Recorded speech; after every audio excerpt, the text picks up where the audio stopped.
Hello and welcome to Steve's Monumental Adventure. And yes, we are back. We're in a different vehicle though. We are in a different vehicle. Things have changed. And I think we need to sort of rewind a little bit and go back to basics. And that means it's about time me and a certain person got together and went on an adventure. And I'm going to meet that guy very, very shortly. But for now, I'm going to show you the new setup. Okay, so this is my camper van.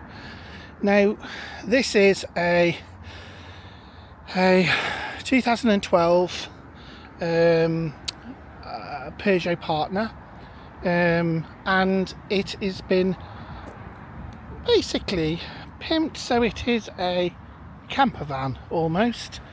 And you might not think it doesn't look much, but it holds a bit of a secret in the back. So let me tell you.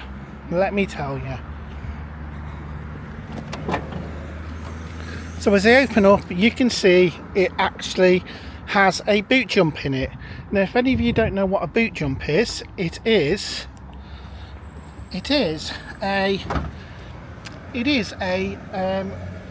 a completely fold away camping solution, and you'll see it in action very, very shortly. And it is an absolute crazy little invention. Actually, its life was born on the Dragon's Den actually, and they were the ones that they brought this project forward. But yeah, we're going to see how that transpires into a camper. But so that is, and leave all of the seats intact. How is that possible? I don't know. I've got a roof box there just to carry a few other essentials like a duvet and things like that. But that is the new Steve's Monumental Adventures camper for 2025-2026. So without further ado, let's go and meet the man of mystery. I'm now sitting at Dobby's car park waiting for the prodigal to arrive, and that is the Dobby's in Shrewsbury. So you might be guessing who might be turning up today. Mr. Well, you'll see when he gets here. He might be late, there's a clue. Well, in true Brendan style, he is late again. He's just blaming it on traffic again. He's just saying, oh, it's really bad, is it bad up near you, that sort of thing. So he'll be here in a minute. He said he's a stone's throw away, so we'll turn him round. He should be coming up that road any minute now. If he wasn't late, it would be probably knock me down with a feather, but he is late and that's his style, so we'll just wait for him. Filming me, filming you. Hello, mate. Hey, how are you doing? I'm alright, how are you? Alright? I'm alright, mate. Yeah. Right. You've got to tell us, what is this that we have in front of us? It is a motor vehicle of this some is sort. This is a 2012 Peugeot Partner, right? Yeah. But it's not no ordinary Peugeot Partner. No? Yeah. You're probably thinking, how the hell do you sleep in that? May I? No, it's the back. Not this one, no? No, it's in here, mate. Hey. This is the boot jump, mate. Wow. So this is The a custom boot jump from... Red Campers. And this is the company, if I'm right in thinking, it was on... Dragon's Den. Yeah, it was. And this is where they first demonstrated it. So Yeah. it's a fully modular rollout system. That means you can keep your own seats, your own travelling seats. So you've got a whole section of seat in there. Yeah. And then whenever you want to sleep in it, you just fold all that out. Yeah. And then that folds. Wow. But you still got a bit of boot space as well. But Hey. it's got a nice big drawer built in there. Snazzy. But what it does do... So I come to you for snacks then. Yeah. But what it does do is it actually, it's modularly designed, so it actually converts into a seating area around a central table. Yeah, that's really quite quirky when it's all done. And when it's all out, I think you've got a good foam mattress there as well. Yeah. Yeah. So you picked this up, you told me a couple of weeks ago. Yeah, £600 I think it was. But to buy, not bad, no, it isn't. And you buy them brand new. When you see what goes into them, I think there's some improvements can be made. Yeah. But I think for this, I mean, mate, this is brilliant. And as I said to you, right, on the phone, right, before we started filming, the majority of your time is spent in my van. Yeah. What you're going to be doing in here is sleeping. Yeah. You know? It is just. And if this sleeping. is comfortable enough to sleep in, then fantastic. And also, if you're thinking to yourself about getting one of these, if you're 6'2", don't even think of using the sofa arrangement because you've just not got the headroom for it. Right, come on. Right. See my van. Come on. The last time I saw this, there was a body in it and a stretcher. Right, it's still got ambulance on it. Look. I know. It's the most popular colour. Flipping out, that is nice. So it's changed a bit in here since you last saw it. Hang on, you've got more beds. Yes, so this folds out. This folds out as like a sofa bed, but it's a sofa at the moment. Not going to need to use it as a bed this weekend. That slides out into a Super King. You've done all these new cupboards. Yeah, so the cupboards are changed. Nice bit of joinery. Who did that? Did you do all that? That's all me, mate. Mate, that's nice. Look at that. That's all me, mate. I mean, don't look too close. All right. I won't. There's a mill or two. I won't. And Granny's sideboard is back. Yeah. But it's not Granny's, it's Grandad's, isn't it? Yeah, that's it, Grandad's sideboard. Yeah, that's. But painted with the theme of the van. No, I think it's a nice. Is think it looks- that almost like a duck egg colour or what? Yeah. I'm not quite sure what it was. It was in the discounted bin at B&Q. And I thought £10 that'll do. Do you know what? It smells. Also, I got through more than one pot, so I had to pay another 40 odd quid. It smells nice in here. Yeah. It's got a nice, like a woman's been in here, and she's said, "Do you know, before you take that van out, I need to put a few smellies in here." Is Glade. Ah, bless her. So the good thing about it, you've crammed so much in and got travelling seats as well, haven't you? Yeah, we've got travelling seats, 4 travelling seats, 2 swivel seats at the front. Yeah. We've got a dining table there, we've got our kitchen, we've got our lounge sofa, and we've got our absolute, well, that's a bigger bed. There is a burning question now I want to ask, right? Burning question, right. yeah. Now, I know you, like, on the videos, you like to be spooked in the middle of the night, right? Well, I would say I like it. You know, but you do. It's a theme. It's a theme in your videos, isn't it? That like, you know that bit in 28 Days Later when he's in the church, and all of a sudden he goes hello, and it will like that. That's what Brendan's like at night, isn't it? Anyway, what happens when you do that in the night with those units? Smash. Oh yeah. Yeah. So if you have one of There's your a risk 28 there. Days Later moments, and you're like, have you banged your head on them at all? Yeah, I have. Yeah, it normally tends to happen when it's morning. Yeah. And I look out the curtain, see what's going on, and then I bring my head back, and then that gives me the ultimate wake up. It's It like, does. right, It does. I'm aware It does. But if now. I need you, to figure out a way of softening. I know what. So if you were like a 15-year-old boy, you could put your favourite posters underneath there, couldn't you? You could do, yeah. You could. Mate, do. I think you've I done. wonder what it would be. Dragon Ball Z, maybe. No, 15-year-old boys? Sam Fox. What? Anyway, we're back, aren't we? Yeah, we we're are back. back, We're back on a right? trip together. We are Good. back on a trip, right? And we are doing. I've called it the West Country Wonder, haven't I? Have you? Yeah, that's its name. First time I've heard of we it, do but have we're an gonna call it the yeah, West because Country we are Wonder, going yeah. to the West Country. Yeah. And we're not coming back with no cider. No, Not no. having none of that. We're not getting drunk. Not when that headroom, anyway. Right. Anyway, we're back, right? By popular demand. Well, Yeah. you know. Yeah, I've seen a few comments below the videos. Yeah. Be nice to see Steve back, It's took it, etc. and Steve, and that's my first night in that. I've not tried it out. Yeah. I've not done it. So He's had no test nights. He hasn't been out in the No. driveway. This is the first night he's yeah, been camping. and I've out not there. even got a night heater. No. But he'll annoy me with his anyway. I no will, doubt. yeah, he'll Anyway, take we're it not away. even night heater weather yet, is Then it? again, when you used to go away in the Vivaro, you had a diesel heater. I It'd be did. -6 outside, And and that's- you would not put your heater on. No, because fuel's expensive these days. Anyway, we're going to get on with it. Yeah, come on. I'm messing around with his sat nav look over there.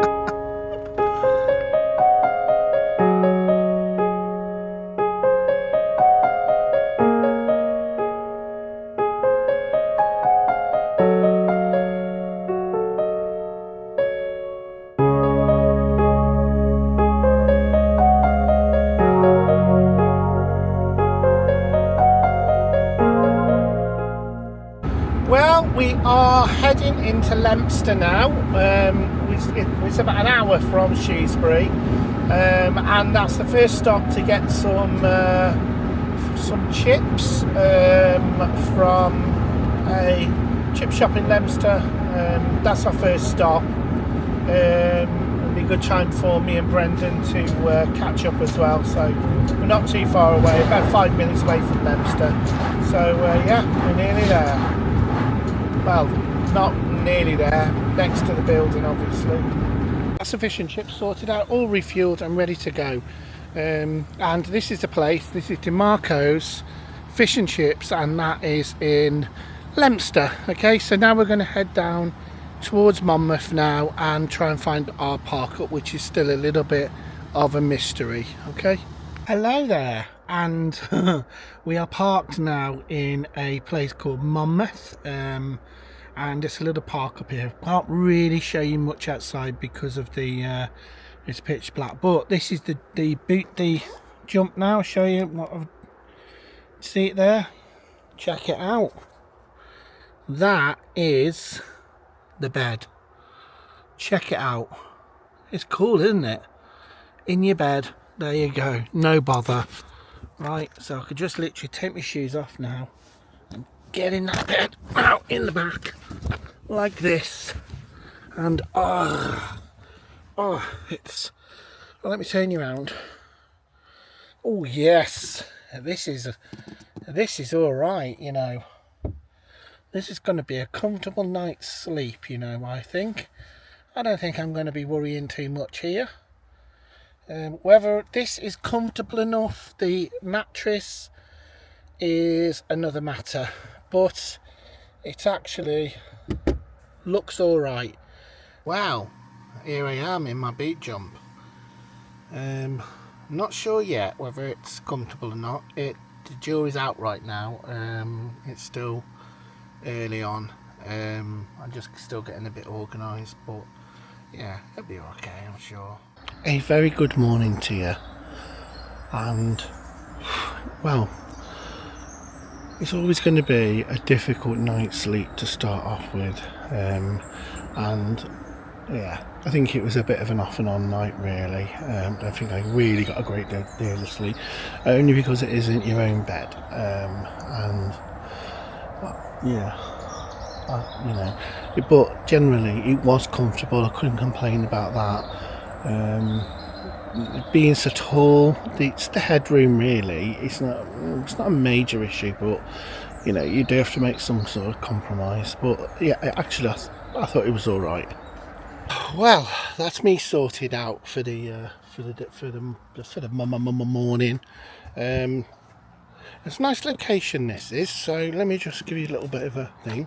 So down there you can see the River Wye, just see it down in the bottom there. So it's cut this entire valley, and there's a lot of little trails and stuff around here, look, you can see. There's one down there, a little trail. Oh, Brandon, how did you sleep? Oh! What were you looking at then? Oh, nothing at all. Did you have a good night's sleep? I had the best night's sleep. You're used to this van, aren't you now? Yeah, no, this is...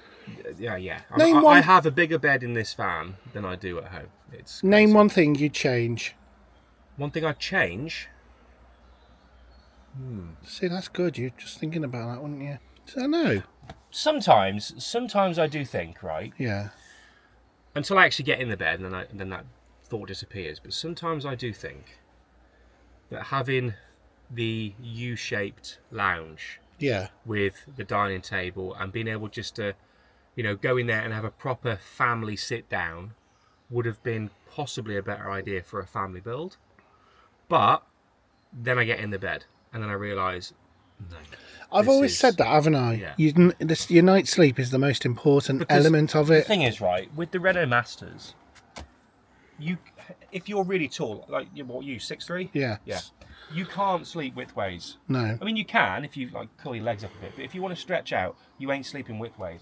So if you have a U-shaped sofa that folds out, you know, you put your table down, you have like a widthways bed. Yeah. You ain't sleeping comfortably.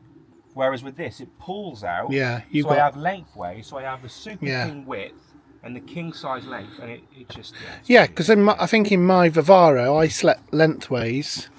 You did, didn't you? Well, you didn't. You slept diagonal ways, because if you slept lengthways, it was too short, wasn't it? You had that extra insert, didn't you? Yes, yeah. And that actually, I didn't find I could stretch out.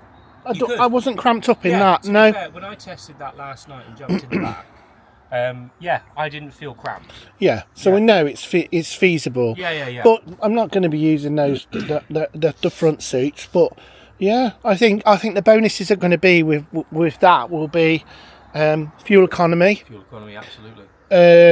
Manoeuvrability of getting it to places. That is something you could literally park in a street somewhere. Oh yeah. No one would even know. So you've got more options of park ups. Yeah. But you have to really think about what you do with this. I do. Yeah, I do. But you've done all right so far, haven't you? Yeah. I mean, there has been a couple of hairy moments. I mean, in the Lake District was really kind of a heart-stopping moment when I was going up this pass, and that was the worst driving experience I've ever had in my life. And I've driven big vehicles all over the country. Yeah. In the past before YouTube, but yeah, I think this one just requires a little bit more planning now to know what roads we're going to go down to. Do you know what I mean? Yeah, the route. And you did say to me, bear that in mind. Yeah, I said it to you 5 times. We're off to our first location now, and we are off to Chepstow. And we're not off to Chepstow. Maybe we're going... No, we're not. I thought it was taking me to Lidl then. Anyway, yeah, we are off to Chepstow. With the Chepstow, we are going to visit a abandoned manor house. So we're heading down the Wye Valley Road now.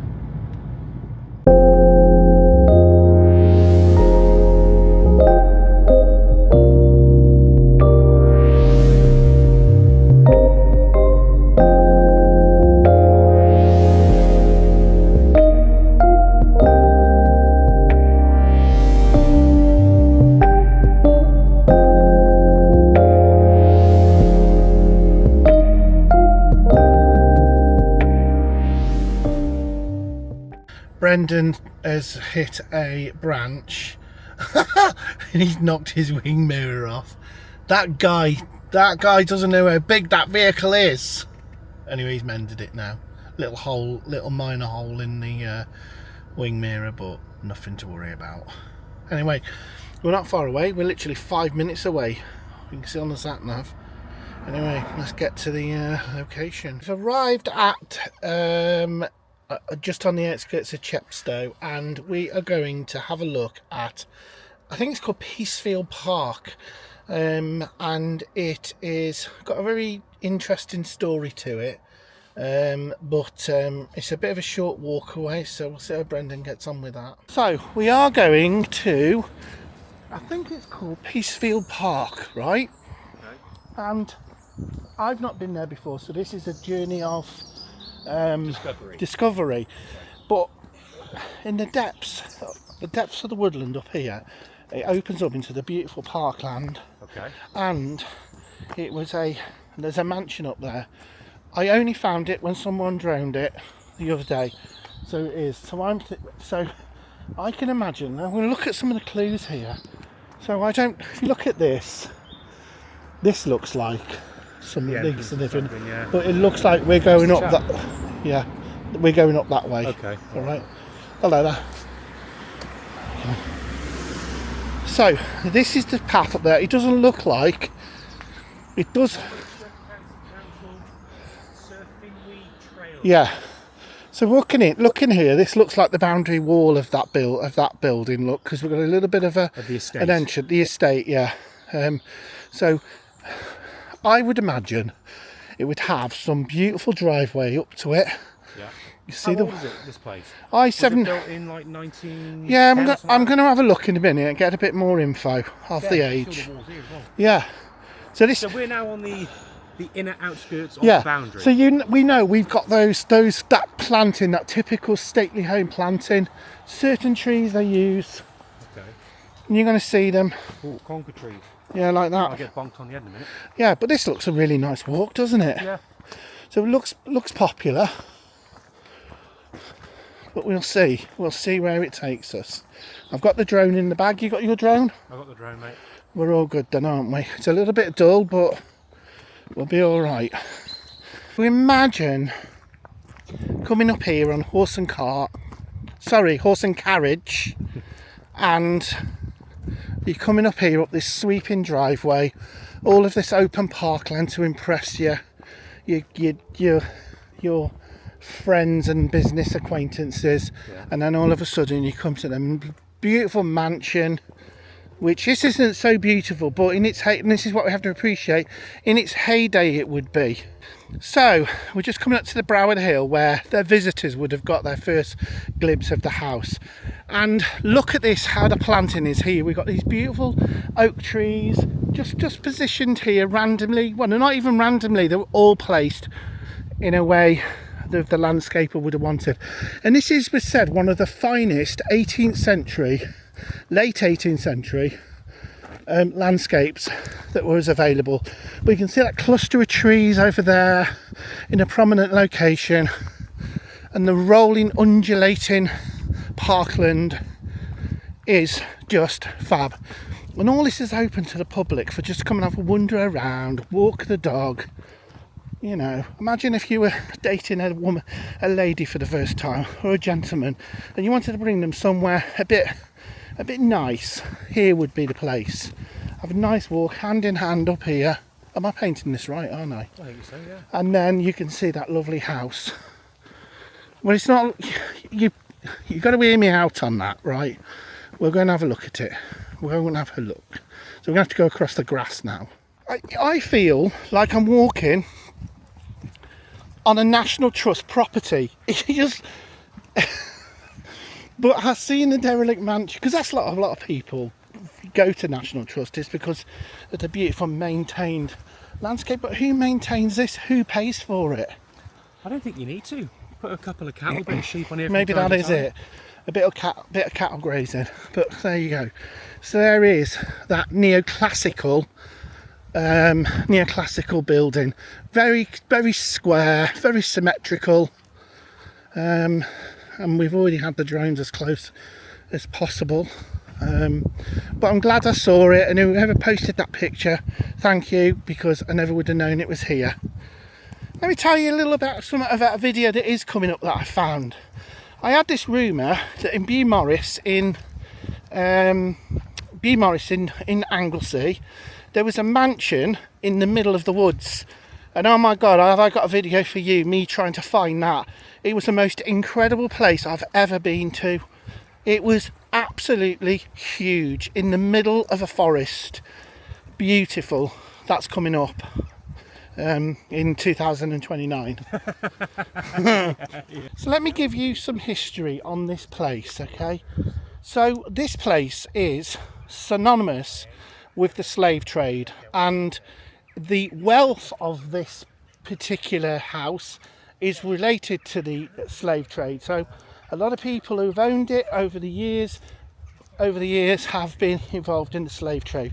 And let's be honest, we're not too far from Bristol, are we? Which was one of the hubs of the slave trade. But anyway, this house itself, it changed hands several times, and eventually it was sold to the racecourse, and then it was commandeered by the US Air Force, the US Air Force Army, and they used it for target practice nonetheless. What I can say is they obliterated this building. There was 3 fires here that basically changed this place for good, and there's been several campaigns to try and revive it. They wanted to create a hotel here, but just not being able to be able to make it work. But let's just turn the camera around to have a proper look at it. Just look at the architecture of the building, very typically neoclassical. You can see some of the keystones are missing in the building. We're just coming up now to the stable block. Now, stable blocks were a very, very simple design, and the pathway, the road would split off. So this is your typical. So your stable block had an upstairs and obviously stabling on the bottom. I'll have a see if I can have a better look at it. But it also is an extension of what was built over there. But you can see it's 2-storey, and hopefully if we go around the front we might be able to see the court. It would have been in a courtyard.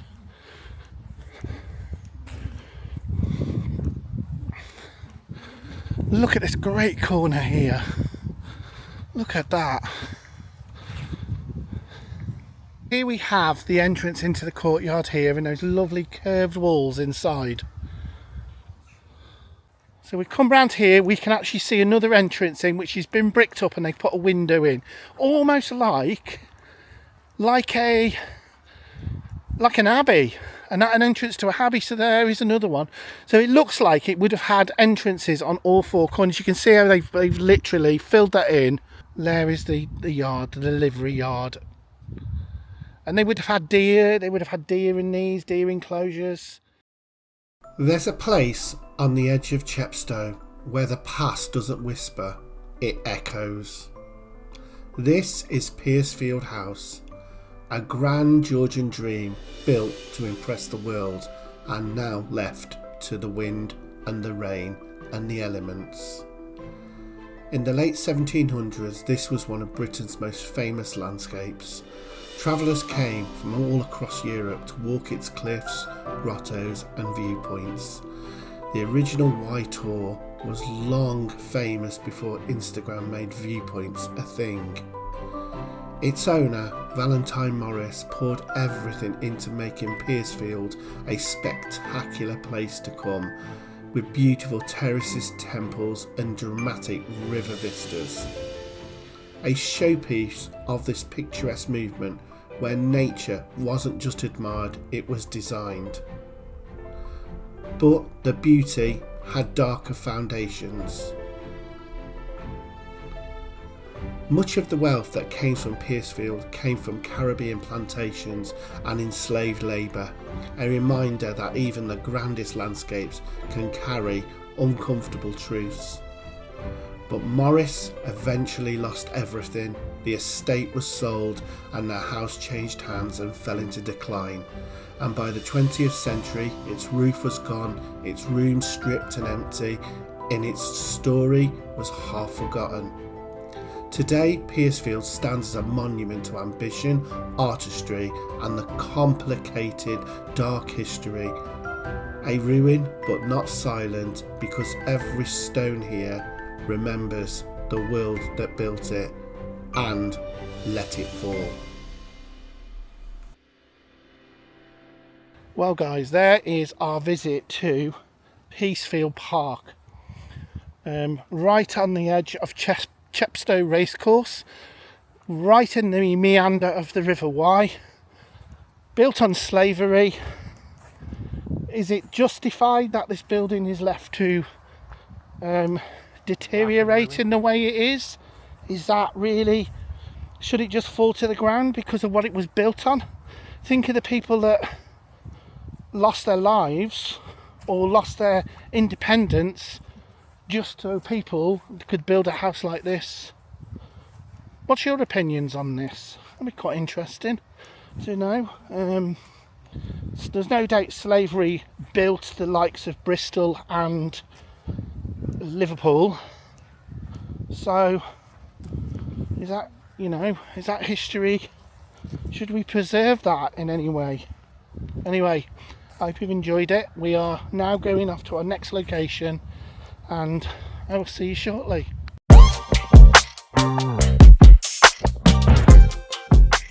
Touch one.